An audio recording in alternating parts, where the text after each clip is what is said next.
সারা দেশের প্রাথমিক বিদ্যালয়ের শিক্ষার্থীরা আজ একযোগে ফুটবল খেলা উপভোগ করেছে।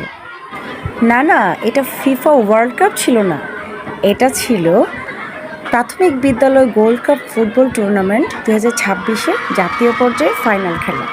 দেখতেই পাচ্ছেন শিক্ষার্থীদের উল্লাস কতটা। মনোহরদী মডেল সরকারি প্রাথমিক বিদ্যালয়ে আজ বড় একটি প্রজেক্টরের মাধ্যমে সকল শিক্ষার্থীদের একসাথে খেলা উপভোগ করার সুযোগ করে দেওয়া হলো। এতে তারা দারুণভাবে খেলাটি উপভোগ করতে পেরেছে। আমাদের শিক্ষার্থীরা বিভাগীয় পর্যায়ে জাতীয় পর্যায়ে খেলেনি, তাতে কি, একদিন খেলবে। ও খেলা শেষে বিজয়ী দলের নামই তো বলা হলো না। দুইটি বিভাগে খেলা হয়েছিল, বালক এবং বালিকা।